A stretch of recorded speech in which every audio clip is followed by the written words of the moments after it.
Hi, my name is Tony, and this is Every Frame a Painting. The other day, someone asked me to describe my editing process. So I started talking about organizing footage and doing selects, and she said, no, your actual process. Like, how do you know when to cut? And I couldn't describe it at all. Like a lot of editors, I cut based on instinct. Nothing gets in the way of the editing process. It's the process of your thinking. I don't cut from what I call knowledge. I have to come into and I have to feel it. It's the same way for me. I have to think and feel my way through the edit. So today, I'd like to talk about that process. How does an editor think and feel?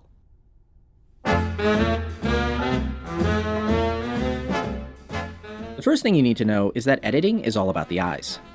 More than any other factor, the eyes tell you the emotion of the scene. And the great actors understand that they convey more through their eyes than through dialogue. So I haven't got anything to say. So he said, what do you mean you haven't got anything to say? He says, of course you've got things to say. You've got wonderful things to say. But you sit there and listen, think of these extraordinary things to say. Elliot, sweetheart, have you tried these? These are wonderful. And then decide not to say them. That's what you're doing. And when I'm watching footage, this is what I'm looking for. Moments where I can see a change in the actor's eyes, like when he's making a decision. Shots like these are powerful because they work so well with other shots. For instance, when we cut from his eyes to what he's looking at,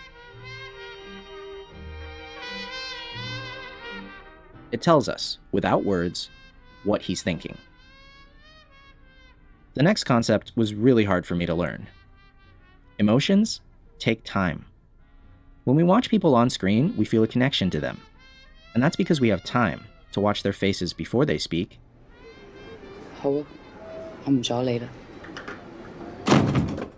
And time to watch them afterwards.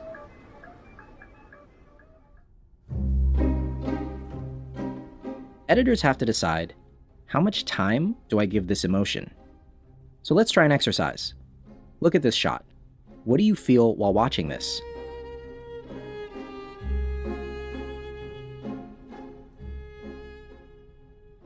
Now let's try it again. What do you feel while watching this?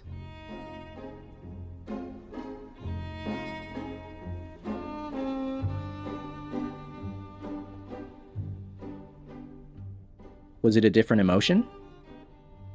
Editing is full of decisions like these, where 4 seconds makes a big difference. And these choices are difficult. There are no right answers. Some emotions play better if you see them in a single, continuous shot. 想起来开心，侬讲是吧？系啊。哎，我来说一些。 But other emotions play better over multiple shots, so you can build up and come down. Consider this scene where Luke Skywalker tests his skill.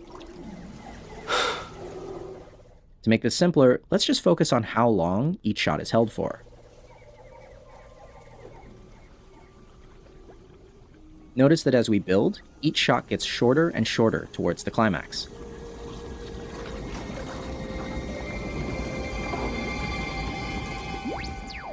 But after 5 shots, we hit the peak and start coming down.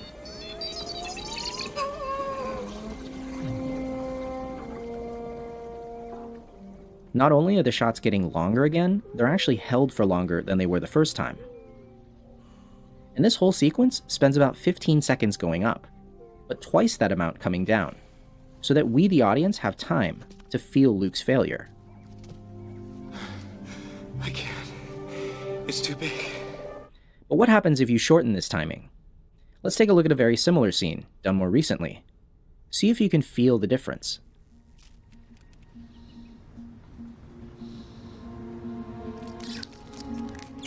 You can do it, Scott. Come on. They're not listening to me. Did you believe that emotion? Because in this scene, Scott's failure took 30 frames. By comparison, Luke Skywalker's failure took 30 seconds.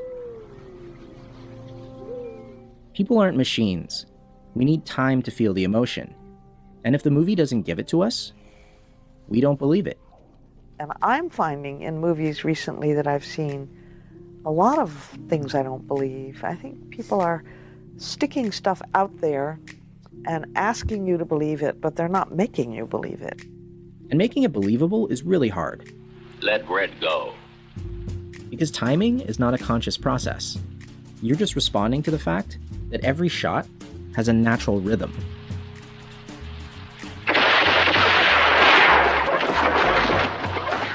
There's an inbuilt relationship between the story itself and how to tell a story and the rhythm with which you tell it. And editing is 70% about rhythm.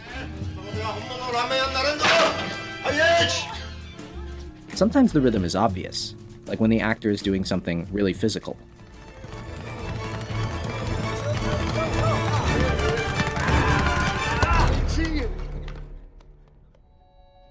But other times it's quite subtle. For instance, the rhythm of people walking back and forth. Or the rhythm of a restaurant with cooks, customers, waitresses. These rhythms are closer to what we feel in everyday life, and I actually think they're harder to edit. But if you watch anything over and over again, you eventually feel the moment when the shot wants you to cut.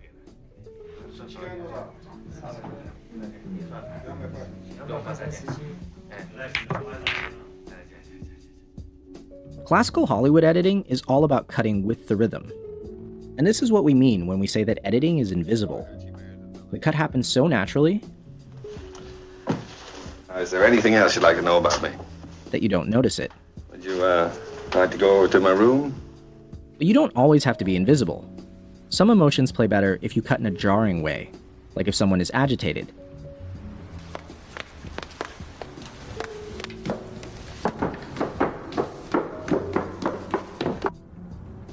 And other moments play better if you actually cut to make the audience uncomfortable.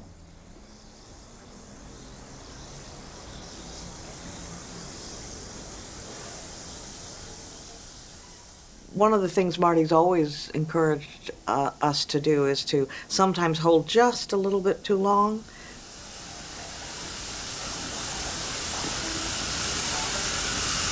And then make a cut if it's justified. What really matters is, what reaction do you want from people?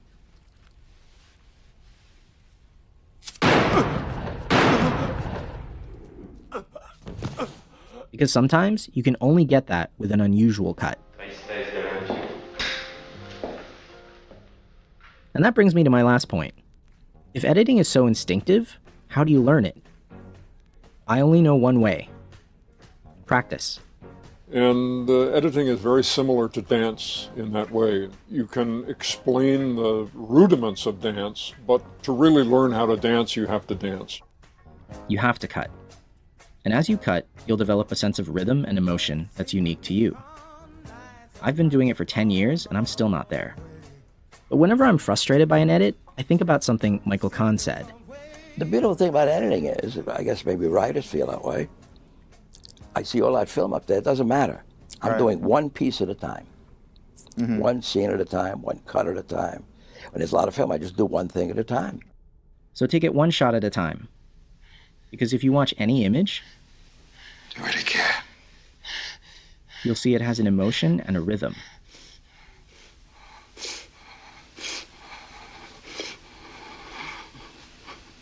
And you have to feel when to